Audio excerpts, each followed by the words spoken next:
Hello, welcome. Thank you so much for joining me tonight. I am Teresa from Keep in Touch Crafts, and you are tuning in for part 2 of a watercolor technique class that I've been doing. It is July of 2022. It's the 28th today, but this is nearing the end of World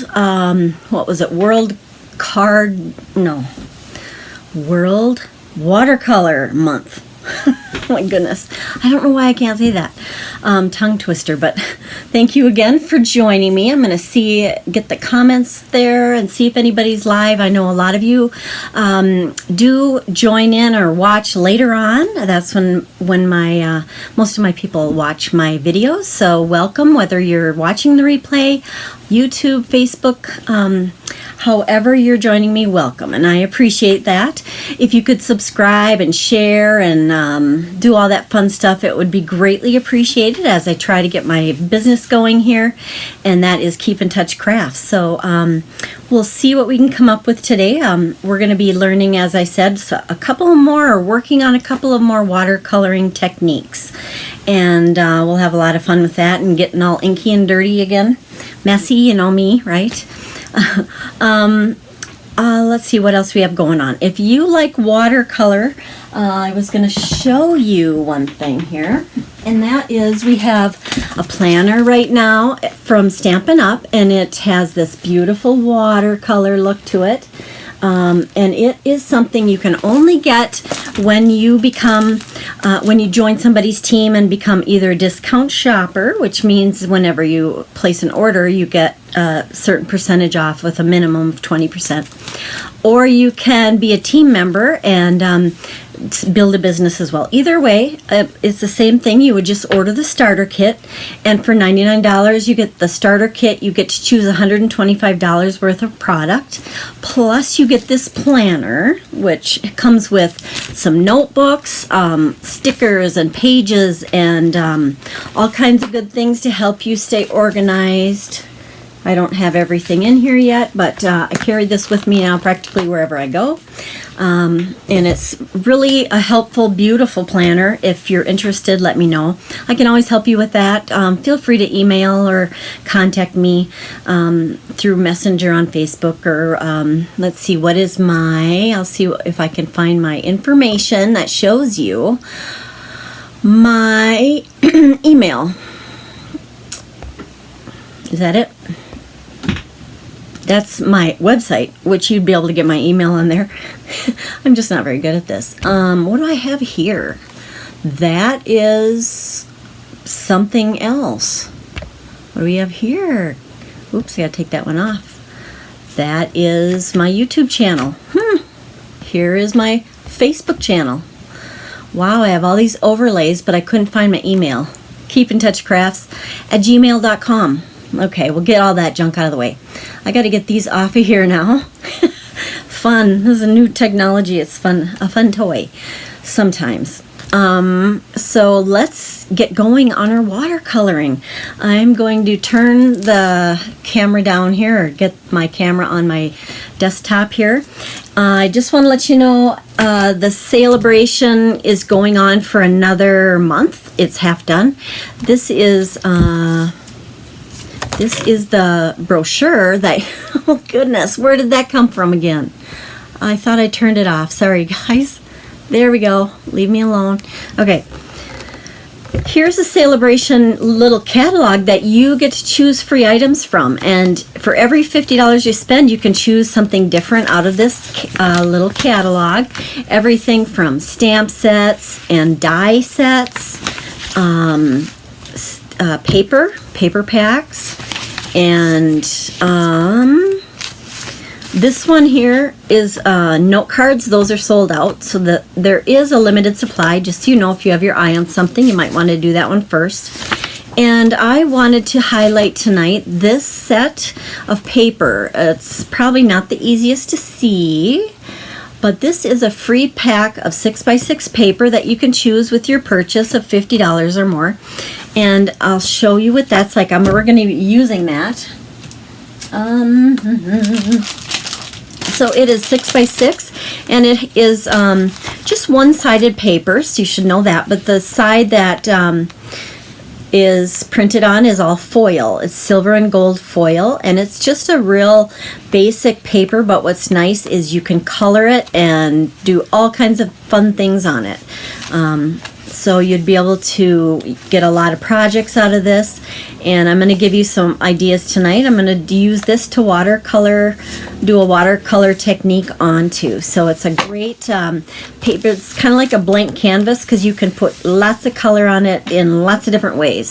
So that's what we're going to work on tonight. We'll do some techniques on this, and I did cut one piece down that I'll be doing the different techniques onto. And we're just going to do it on this piece. So I'm going to pull in my first item. The first thing I'm going to do is we're going to work on a daisy. Now I'm going to do 3 different flowers, and you're going to see, do I have 3? Yeah, 3 different ways of coloring those flowers. And you'd be able to use these in different ways, mix and match. You know, you would probably just do all of yours. Like on a card front, use one of these different techniques. But I'm going to show you all 3 together just to kind of let you see side-by-side looks at them all. And they'll all have their own color scheme and that kind of thing. But this one is going to be I'm going to use crushed curry, and I'm going to use a little bit of the early espresso and a little bit here. And I am going to get, let's see. I am also going to use my So Saffron, or any light colored ink is what I would suggest for this technique. And I'm going to be using our water painters here. And I think I showed you those last week. They have, this is the fine tip one, and I'll be using this one and probably the next size up the most for tonight anyways. And you can kind of see that. They do have water in the barrel here. And I usually still use the glass of water to have that nearby so that you can rinse out your brush. It's just a little quicker sometimes. But the first technique is called, what do we call it? No line watercolor. So we're going to kind of do some watercoloring, but we're going to cheat by using a stamp first. So you want a real light colored ink because this isn't really going to show up. Our intent is to not be able to see our original stamping. We want it to kind of look like it's watercolored. So I'm going to do a little bit of a light color here. And it's not even that clear, and that's okay. You could even do it lighter, but if I go too light, you won't be able to see anything because of the camera and all that kind of thing. So I am having to do it a little bit darker, but we are just going to use our, let's see, our pad of, this one is the crushed curry, and I am going to put that over top of this and make it look like it was a hand-painted watercolor item. So I am going to take my acrylic block like I did last time, and I'll ink that up, and then I can put away my pad here. And I'm going to try to keep things neat and tidy, but we shall see. So the first thing we're going to do is get a little bit of water on here. Just a little. You can make this a light coloring or a dark. You know, it depends on which tone you want to use. Less water is darker. So if you don't use a lot of water on it, then it is going to be darker colored, but you can also get the color to kind of run and flow a little bit. The more water you use, the more that'll happen. And I'm just grabbing some of this and just starting the getting this ink underneath. We kind of want that to move around a little bit, but we don't want this to be too saturated because this is not watercolor paper. This is just basic paper, but I've been having pretty good luck with it if I don't go, too wet. So I'm just trying to kind of move it around a little bit and make it not look so stamped. Putting a little water there. And this one is the one that didn't stamp that well, but it's not going to matter. And I like to have most of the color towards the center and then lighter as it comes out. So we'll squiggle on a little bit of this color. You could do this in, I just chose this color just because it's kind of a daisy-ish color. And I'm loading up most of it in the center here. And then we're going to be pulling that color out to the end. Gosh, too much shadow. Sorry guys, I didn't realize that. Hope you can see this. Maybe I'll zoom in just a little bit more. I apologize for the shadowing I'm getting. Goodness, I need to change my lights apparently. Oh, I hate that. That's not fun. Okay, so we're just kind of starting this coloring. And the ones that have enough color on, we'll just kind of leave them as is for now and load up some of these so they kind of have similar amounts of the ink here in the center portion. We don't want to oversaturate, like I said, or overdo all this because then you could get it to soak in a little bit too much. So just take a little bit of water on your brush and just kind of pull that to the end. Pull that out. It's really splotchy on this one. I didn't have that happen on my other ones, so I'm kind of surprised that it's so kind of splotchy, but that's okay. So we're just pulling that out and wanting to go around and make that ink kind of just blend around. And I'll show you some other samples that I've made too. And you might want to put a little more color on the outside and leave the inside lighter. Just kind of choose how you want your daisy to look here. And this comes from, what stamp set? Oh, the Hello Ladybug. This is the daisy on the Hello Ladybug stamp set, sorry. And there it is. That's the one I used. I usually like to use line stamps the best, but this one has been working pretty well as also.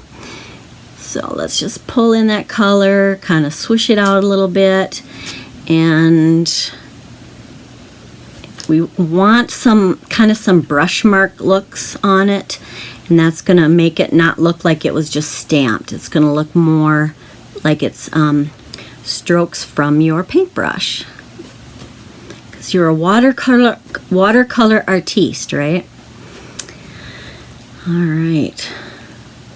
And then just play with it to get it how you want. And then I'm going to clean that off, and we're going to work on the inside part a little bit. I just kind of want to use a little bit of the brown and kind of do a stippling look to it. So we're going to just use, I'm going to just throw it on this edge and turn my black over a little bit. I'm trying not to touch it, but do you think I'd end up touching stuff? Oh yeah. I'm kind of bad at that. All right, so I don't want to use too much water here. I am just going to grab some of this early espresso brown, and I'm just going to do some teeny tiny dots on there to look like that's the center of some of the daisies that have the brown stippled kind of a seedy center to them. Do you know what I mean? And I'm not really going to worry about getting this too blended because I kind of want that stippled look. Gosh, it's hard to see. Oh. Okay, so you can blend it if you want a little bit, but I'm just going to leave it like that, and I'll lift it up so you can see it better because our lighting is bad tonight. So that is one way that you can do some stamping and make it look kind of watercolor. Now, if you use other stamps, you can use them and really make it look more watercolor even than this if it's a lined image. And I'm going to be doing some of that in a bit here. But that is, just use the light colored ink on your stamp and then color it with some other ink and then it looks a little bit, I'm laughing at my mess already. Anyway, so that kind of makes it have that watercolor look. I'm going to get this ink closed up And we'll go to the next one. All right, we are gonna do another one that I wanted to do is using, actually I'm gonna pull something else in. I'm gonna just bring in a single strip here for this one. And I'm just going to show you the technique and kind of some things that you can do with it. So I'm using this line, kind of a line flower and a line image. What's nice about this is it already kind of has the shading in there. So where you see those lines on there, that is where you want your image to be darker. So these kind of have all that darkness and light already factored into this stamp. So that's what's kind of nice. And let's see, I'm gonna grab a tool.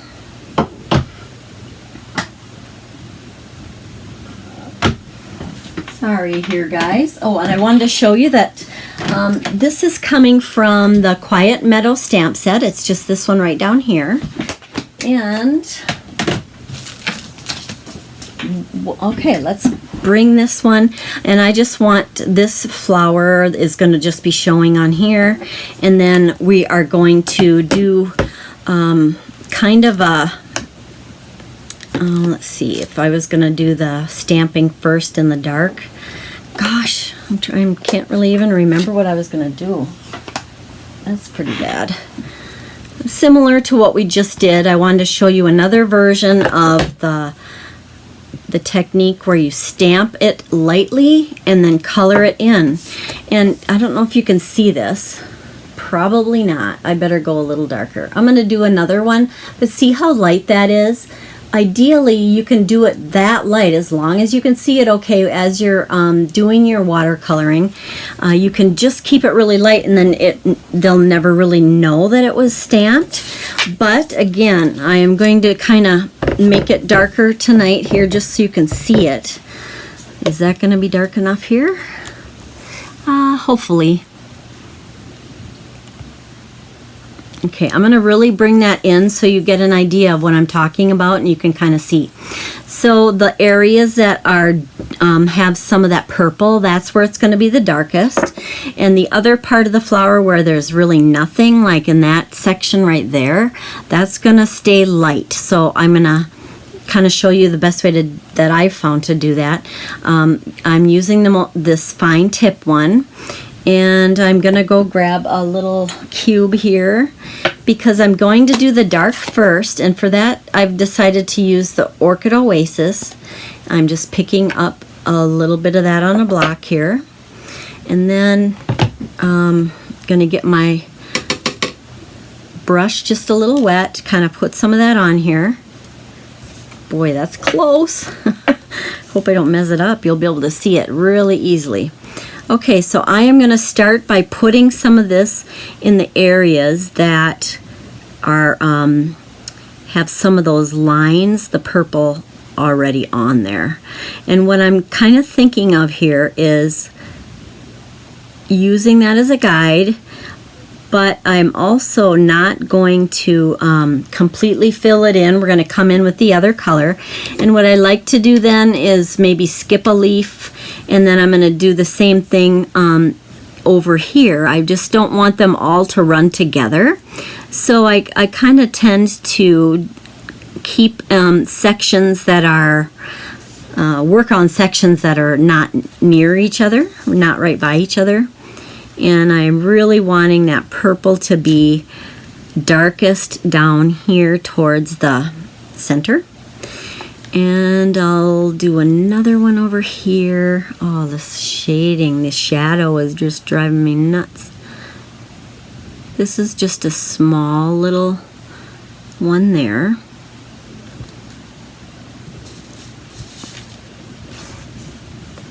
And we'll do some here. And I'm not using a lot of water because I do not want this all to be one big runny mess. I want there to be definition of the petals. I'll do this one, I guess. If you use too much water and then do them all by each other, they'll just be all running together.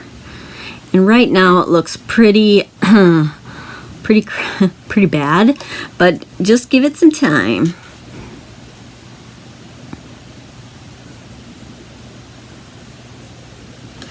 And this is a kind of one of those techniques. You just got to play with it and just see what you can come up with. And you can find your own groove, I guess. Okay, I'm just defining those leaves. Then I need a little bit more of the dark on a couple of these here, just to add that definition. Like these two are kind of blending together. Oh, geez, I'm off the camera. This is kind of blending together a lot, so I just need to be careful so I don't run those together and that I can keep them defined and separate. Okay, this looks like a kid's drawing, but or actually probably kids could do better, but we'll see. Okay, next we're going to bring in the other color that we're using on this, which is our Fresh Freesia. And I'm getting another block.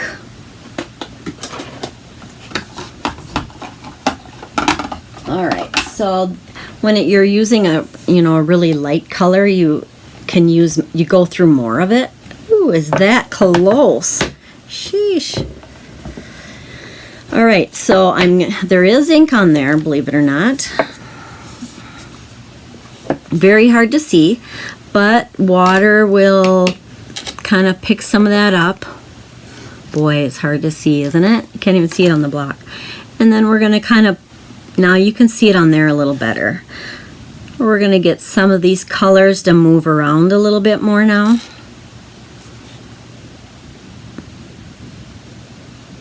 It's almost like when you use our blends markers, how we go over the areas of that line, where the line is of the one color, and that helps to blend it together. You're kind of doing a similar technique with our inks here.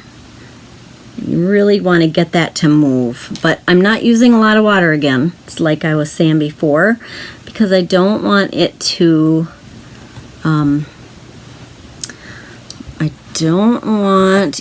be a big mess. Might be anyways, but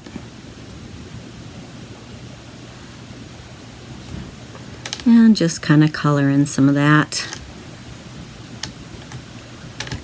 And the more you play with it, you don't want to overdo it, but the more you do, the more watercolory, how's that for terms? Watercolory it looks. Sometimes when you're doing these techniques like this, you're thinking, or at least for me, I'm thinking, this looks like a mess. I don't even like it.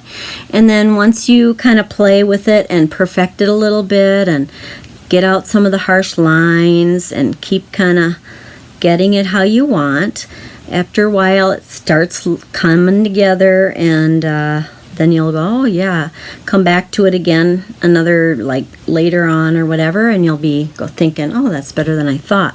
Because when you're looking at it up close, it can look pretty scary. Like it's not very professional, but just keep at it and you will get it. I'm going to make the center darker. How about that? And if you wanted to go in and add more color, you could, but or water or whatever you want to do to make it kind of run a little bit more, you can do that. All right. Well, you would keep playing with that, but again, this is the no line watercolor look. So that is another technique. I'm going to show you. Oh, I know what I was going to be doing too is, I don't know if you can still see that one. Okay, you can, another way to do this technique is with our watercolor pencils. And what you can do is, we have our watercolor pencils, right? Here they are, closer than wow. And let's do this flower that I already stamped. Let's use our pencils for that, and I can show you kind of how that can work. So we are just going to put a little bit of color down, kind of like we did before. And with a watercolor pencil, they're definitely more, you know, I don't know the term I'm looking for, but it looks colored, you know, but you will get that to blend when you're putting the water on. I am just mainly putting the color down where that, where the stamp already showed me will be the darkest parts, so where the shading naturally would be, which makes it easier. So I'm just outlining these last few so you can kind of see where I'm going, because I would maybe not do this outlining part, but otherwise I'm afraid you're not really going to be able to see what I'm doing. Yeah, it doesn't look good, does it? Again, put a little here and there.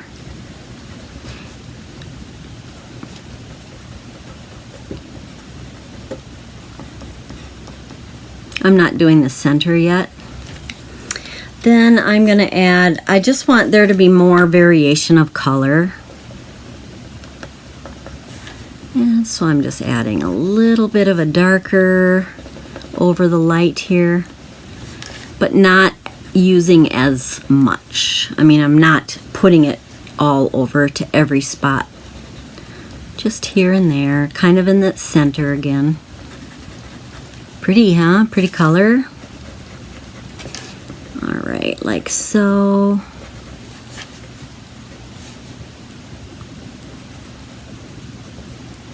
Just kind of add it wherever. It is going to be blended here in a moment. And as I told you last week too, if you have a blender pen, you can use that. Wonder if I have my readily accessible. Probably not. So I'm just going to use this little aqua painter again, but I'm not going to use a lot of the water. And I just want to activate this and move it around and kind of pull it up a little bit. Oops, it looks like it's a lot of water. If you get too much, if you feel like you have too much water, you can kind of pick some of it up with a paper towel. For a minute I thought, oh no, did I remember to turn my audio on? Oh my goodness, I would have been mad.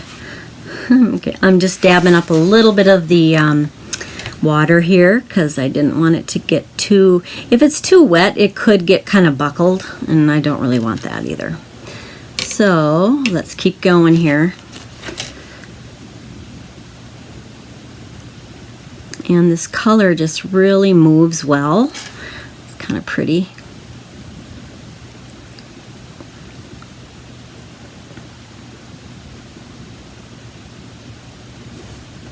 Sorry, I'm probably shaking this table a little bit.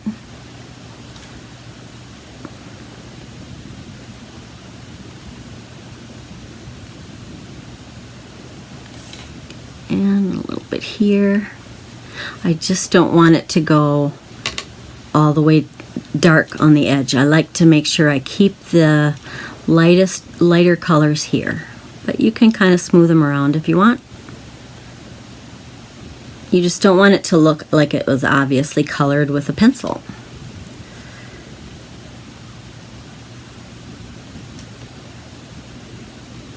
Okay, kind of get the idea. And you know, you can take your time with it and do a better job than I am here. I'm not patient when I'm on camera. I do a little bit better job when I'm not. Oh goodness. As you back out away from that a little bit, it'll look better, and you can kind of fine tune that, and I'll show you a sample or two that looks better. And then on the inside, maybe I'll just use some of this that I had sitting here from that purple that I just used on this flower over this other one down here. Yeah, so I'm just gonna kind of put some of this on the center and just make it kind of squiggled where it meets the actual flower petals.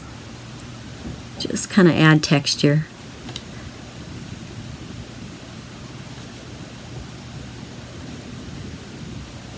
Okay, and you can decide whether or not you want to blend it very much or if you want to leave that kind of a stippled look. Kind of pull it a little bit. Okay, so you get the idea, but yeah, it looks better once it's dried and just kind of all uniform. Okay, one other, so that is using our watercolor pencils. And so far we've done these two. Well, we did this one too. I don't dig that one too much. From a distance they look kind of pretty, right? This one's kind of coming together a little bit more. All right, the third one we're going to do is we're going to do some like an emboss resist with watercolor. And you probably are like, I have no idea what that means. I'll show you. Here's what we're going to use. We're going to use this stamp, Versamark, white embossing powder, 3 colors of ink, woo, and we'll just grab some white cardstock. Just basic white cardstock, okay? You could do this on just about anything. But we're going to start with, we're going to heat emboss this image. And this image comes from, let's see, this was Quiet Meadow. It comes from Flowers of Friendship. And this is so close. It's hard for me to show you. Sorry, guys. But I'm using this image right here. And so let's get this heat embossed on this white cardstock. So we're going to use Versamark ink, which is just this sticky, there we go. It's just a sticky clear ink that you dab onto your stamp here. And that is going to make our embossing powder stick. And then we heat it and that melts it. And it just, well, you'll see what it does. So I am going to put this about in the center, give it a nice press, but not rock. I don't want to rock it too much here. And you can't even tell if it's there. Let's see if you can see it without anything. Boy, barely. So I am going to put white embossing powder on top. And this kind of just traps the white from the paper and the white of the embossing powder. It just keeps it, the image white. Here we go. I had a little piece of grid paper here. I wanted to shake off this powder onto. And you can kind of see that maybe. All right. It's just a basic image stamped here, and I just am going through, kind of flicking it a little,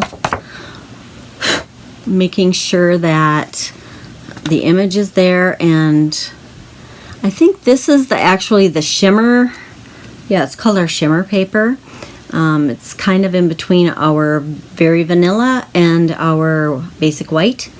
And so I'm going to be heat embossing this, but I'm going to get this embossing powder put back in the little pot here. So I dump it right on, but you dump it back in, so you don't really use very much. It really goes far. And so now I'm going to use my heat tool, and it's going to be noisy. I apologize for that, but I'm going to try to make it so you can kind of see that process of the powder melting.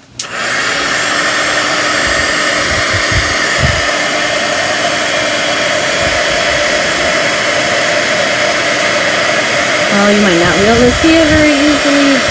It just kind of gets brighter white and shiny.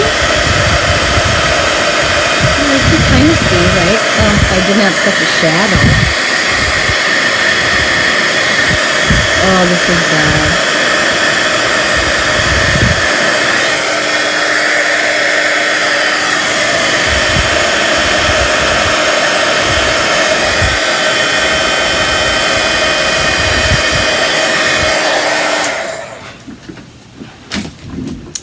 Okay, so this is how it looks after it's done getting embossed, heat embossed. It's very shiny, and you can barely see it, right? Well, we're going to do a technique that's going to make it stand out much better. And it's basically kind of a plastic now, and really a raised embossed image. Now I'm going to get my blender, my blending brushes, and let's see the colors I have. I have kind of one that I use for an orangish red color. Okay, and then I have, I want to have my pink one, and I want to have my green one. Okay, because those are the three colors I'm going to use. And let's pull those away. And now we're going to do the part that kind of makes the image really pop off the paper. Let's see the order I want to go in. Let's go with orange, pink, and then green. It wouldn't really matter. But let's open up the Calypso Coral. That's our orangish color. And I'm going to start at the top, and you just ink that up really well, and you kind of rub it on the side so you don't get a big blotch as you come in. And then you just kind of swirl that color on.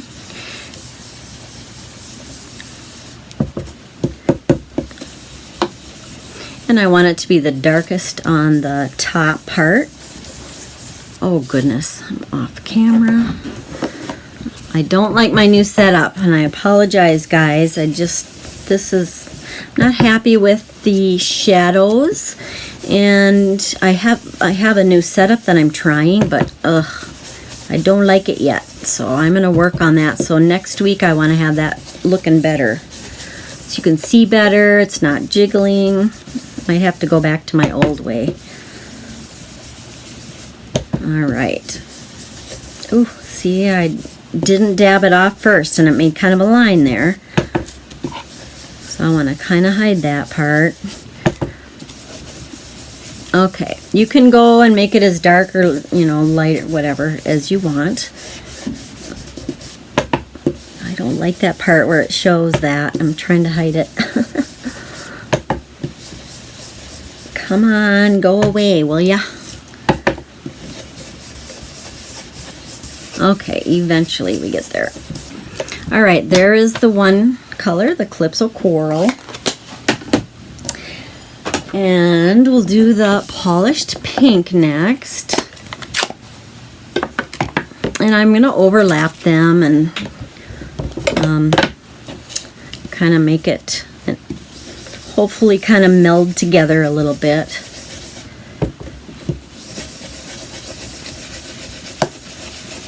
And you can kind of overlap and go up the sides a little. They are a pretty, I love the two colors by each other. And even another color that's more of like a purple or something would be really pretty too on the bottom. But I don't know why I was thinking of the greenery, maybe having the green for greenery on there. But I don't know. I wish I could ask you guys, hey, what do you think? What color should I try? But I'm going to wing it here. What color do we want to do? Yeah, you know what I'm going to bring back? Let's bring back this color instead. This is our Fresh Freesia that I just used on the last one, and I want to use that on the bottom. In fact, I need my other brush. Now I'm going to use my more of a purple brush on that one. And this is a pretty light color, so I'll probably have to layer this one quite a bit to get it to kind of match up with those.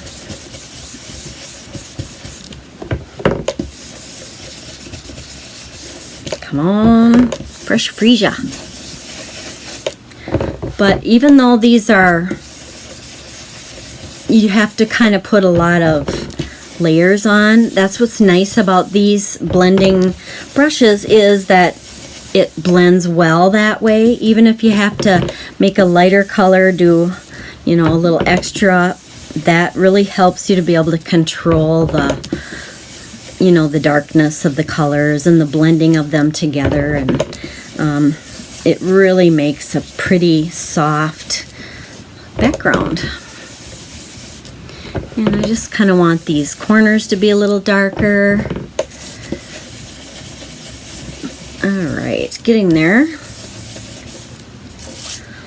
All right, ooh, see how that pops out? Now, if you also take your a paper towel and kind of rub on this, it's going to rub the ink off of the actual image, and that really shows. Oh, it looks so pretty. Oops, okay, and then I'm going to apply the watercolor to it.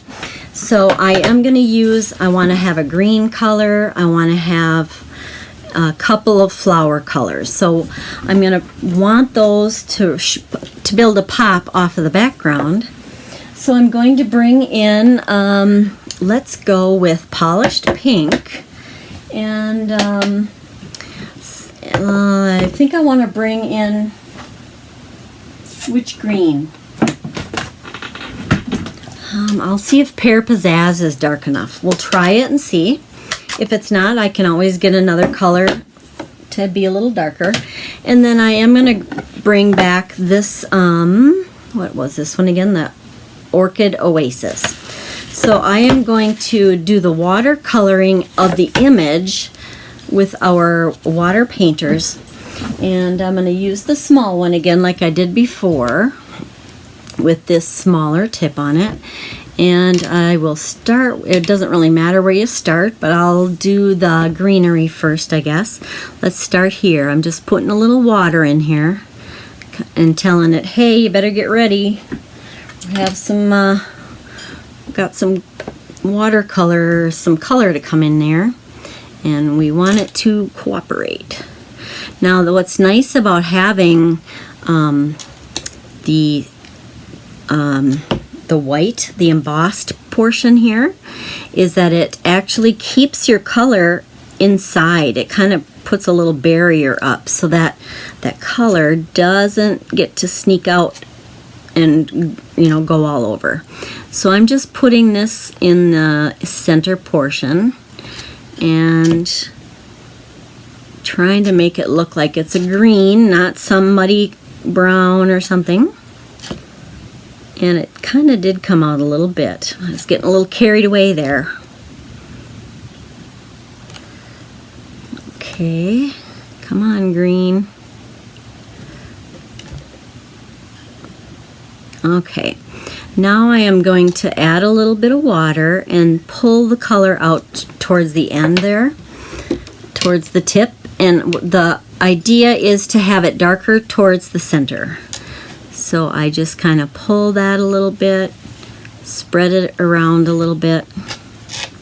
Hopefully you can see because of all the shadow and everything. Come on.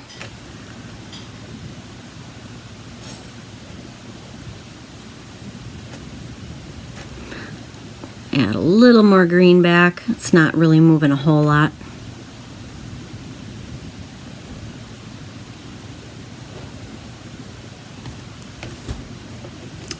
Let's see here.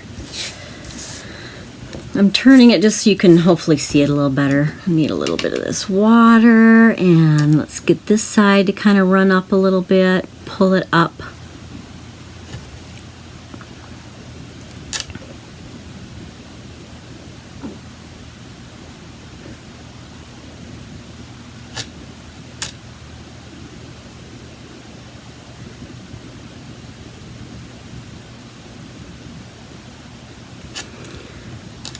Come on, it's not really moving very well. Maybe I shouldn't have done all the centers at once. Should have maybe done them more one at a time. And if it gets on the white, you'll be able to just kind of rub that off. And I don't know, this green could have been a little darker. Depends on just how stark you want it to be. It's getting there, I think.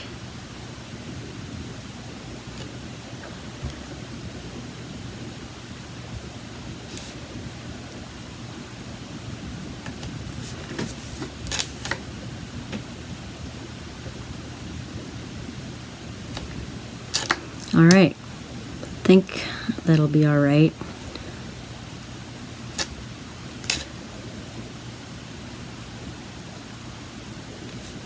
Okay. So when you kind of back up and look at it, obviously you can see that they're green now. And, oh, I should get this and kind of rub off some of it. I'm going to let it kind of dry before I rub too much. All right, next color is, I got to clean up my little block here and go on to our pink color, which I'm picking up the polished pink.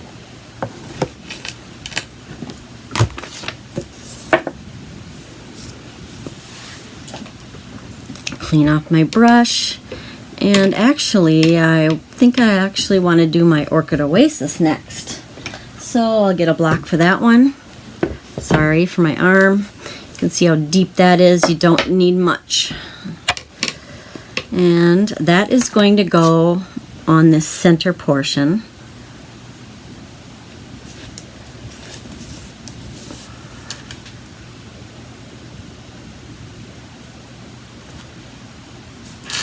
Or it's kind of like more towards the stem, I guess is what I mean.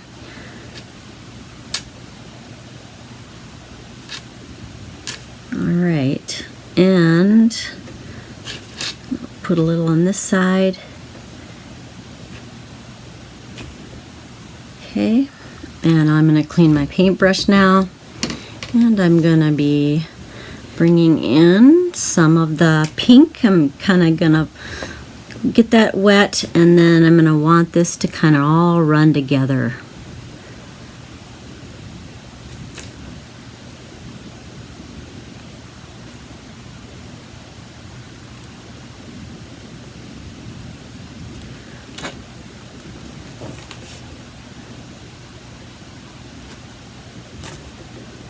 Okay, and it kind of activates the background color a little bit. Just want this center portion to not be such a stark line.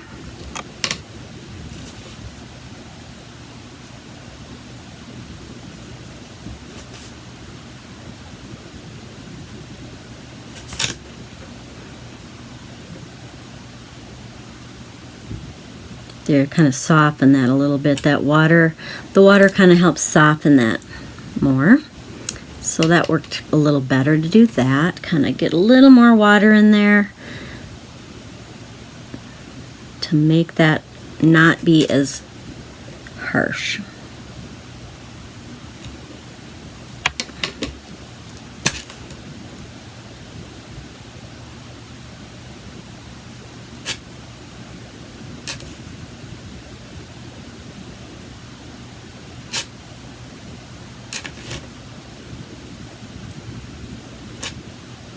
Okay, getting there.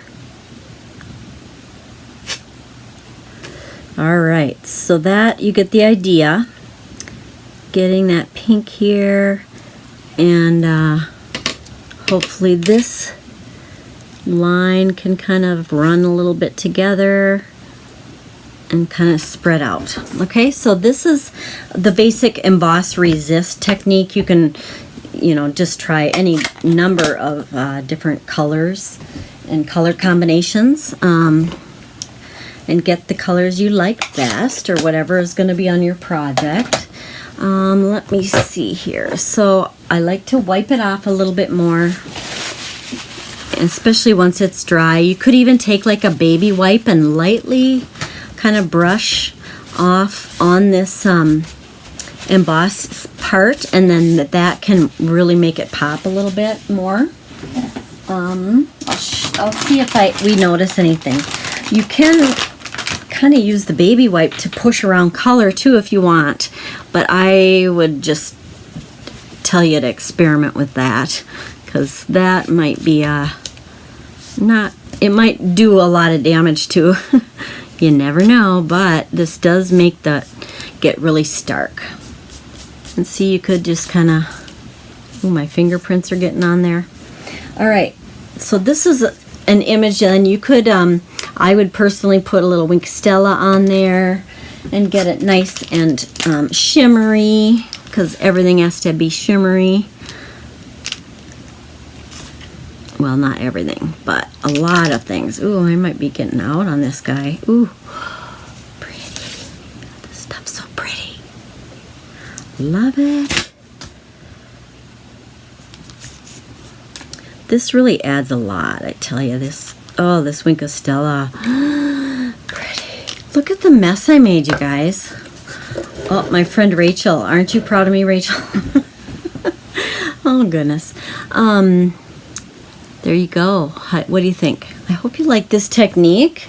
I love emboss resist, and then adding that pop of color in with your watercolor pencils or ink, or however you want to do it. Aqua painters, that's kind of a good way to do that. Ugh. And I have this mess here. I can't stand it. So let's cover it up a little bit so you can, I'll go out a little. I have some samples to show you. I have been busy. All right, so let's pull out some things from last week. We had done some backgrounds together, and you can always go back and look at those previous videos if you aren't sure what I'm talking about or want to see how I made some things. So this was one sample I had showed you where I just took a basic wash on the background and then stamped over it in black. And I think this one was this ribbon here. Oh, what was it? Our shimmer edge. It's our silver edged ribbon. I did put some of the little jewels on there right here, some of our gemstones. And that's just kind of a different look. I did add, oh, this was the shimmer paper, so it's a little shimmery, but that's probably not showing. And so I have this crooked background. It's got another layer too. So it's a double, like I have the basic black layer, but then I also have another rectangle of black that is behind it. Not sure how well that's picking up. What's next? Then we have, here was one that I used to use. We have some paper out in our newest catalog that is really shimmery, but it's black and white and gray, and a little bit of silver in it. I should look. Where are you, catalog? Okay, so that you can see what I'm talking about here.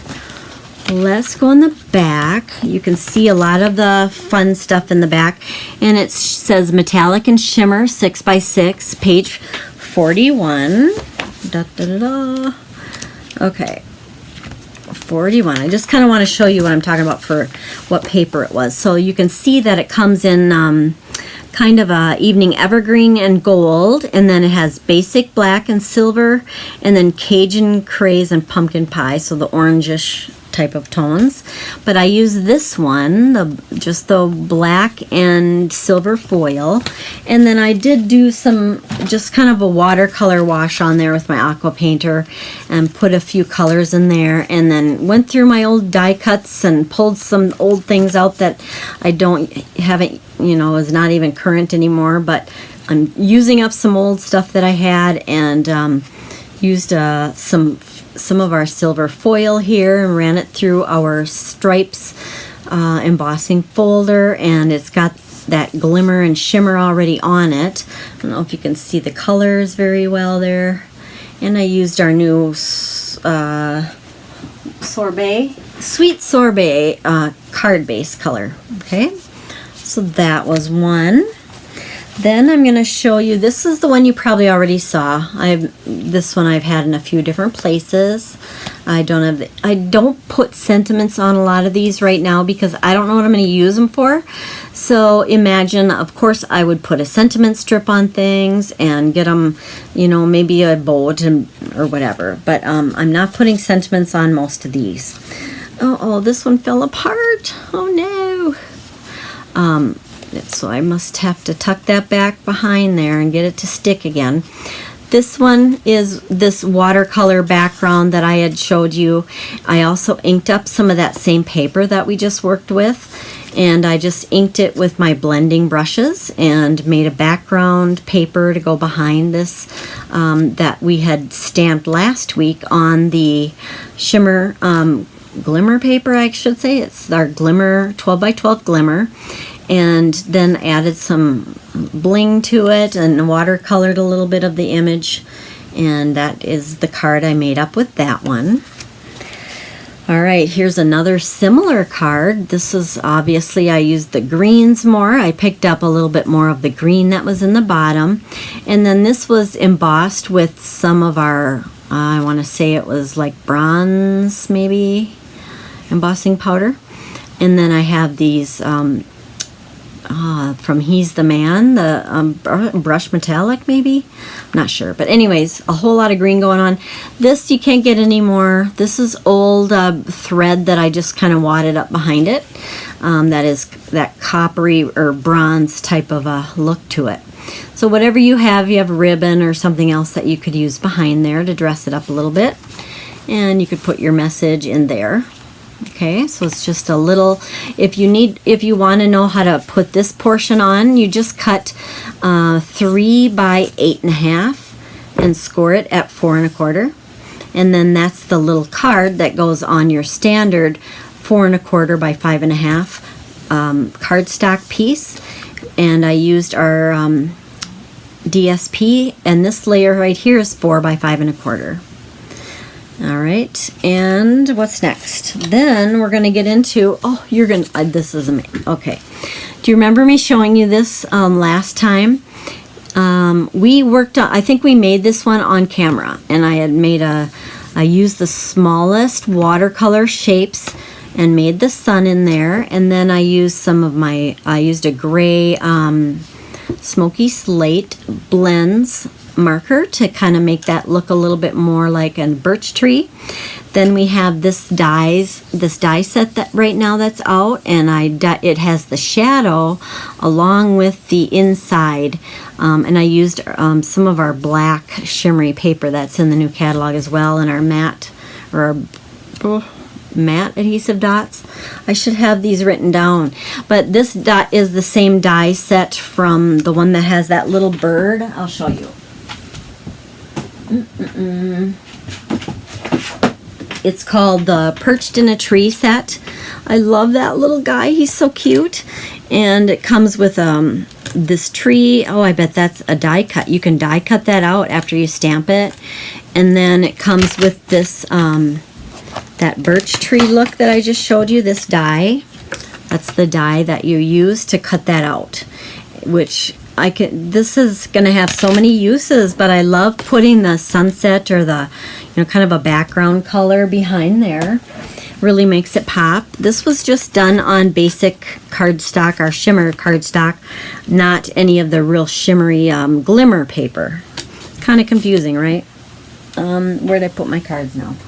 Okay, the next one I'm going to show you is this one I had showed you last week as well, and this one I die cut the little bird out. I do have a black eyeball on there for him, and then here's our background with our bright sun in there, and wow, you don't need to do much with that. It's just fun, pretty. This is a watercolor background that we did last week. And here, I thought this was kind of funny because I was just showing you how on the sample piece, 2 different ways to watercolor. I had taken our largest watercolor shape and stamped it, and then used a water painter to kind of blend it out a little bit and make it look like more of a watercolor circle, that it didn't look stamped then. And then on this half of it, I was just showing you how to do a wash. 3 colors, you put the water down, and then how to get the colors blended in. And I thought, well, that might work, and it looks kind of cool. I didn't intend for this to be like a sun or moon or anything like that, and it really doesn't make a lot of sense with the colors, but I thought I'd try it, and I think it looks cool. I don't know, something different, right? Then we have, this was this little guy that we did last week with our shimmer paper, or the I gotta get them right, glimmer paper. See how shimmery he is? Oh gosh, we watercolored on there, die cut, stamped, and die cut that out. It also comes with this tree with the greenery, so I took the shimmer paper and die cut that out and colored it with watercolor paint. You know, I did the aqua painter on that. This is some background paper that I just used as inspiration for the colors of it. And this is that same layout that I just showed you before, and put some of these little gems on there. What are they? I suppose they won't be right on top. Okay. Boy, I'm not sure, guys. It's in the new catalog. I need to have these things like written down so that I don't have to look to show you. Adhesive back sequins and gems, page 19, if you're wondering what those are, where I found those. So here is that little card. And this background paper is just what's on the flip side of this. You can kind of see there's a watercolor wash paper or look on the back of this designer series paper pack. And that one was from, let's see here. Once again, we'll get it out and look. Maybe that was a celebration choice. I should know this. Maybe, let's see. Where's my celebration? Who knows? Goodness. It might be a celebration choice. You should know that, because that means you'd only be able to get it. You have to do that in the next month. Is this it? Yes, this is it. It's one of our free paper. You get this paper. You could choose this as one of your choices after a $50 purchase. And you can kind of see right here, that's that little bird paper. And this is all of the paper in that pack. It's 12 by 12 designer series paper. And that's what I used for the background of this. But it does also coordinate with that stamp and die set that I just showed you as well. And I just wanted to show you, this is another thing that you can do with, you know, that stamp set that we just used. You can do a watercolor wash first and just stamp in black on it. And, you know, obviously this isn't a whole card, but you could use this as a focal point on your card, or do that on a bigger piece for a card front. And this was another one of my first attempts at doing a no-line watercolor card, and so these leaves kind of look like they're watercolored, but they were just stamped on there. And I like to take my blend markers and kind of flick the ends to get a little bit of a spray on there, just to kind of give it a little watercolor look. I don't know, what's your favorite? Maybe this one? What do you think? I don't know. I hope this is helpful. Is there anything else I was going to show you? I don't know. Let's just come on back here. I think that's enough for one night. I didn't make a card up with things that we worked on together, but I gave you a lot of samples from last week's projects, and the things that we worked on tonight are just more ways of doing some of those same cards that I just showed you. You'd be able to use those interchangeably. So I hope that you gained some knowledge for some watercolor looks tonight, and maybe you have a favorite. Let me know. I'd love to hear what your comments are, and maybe you'll give it a try. So feel free to let me know how things work out for you. I'd love to see your projects. So take some time to keep in touch, and have a great night.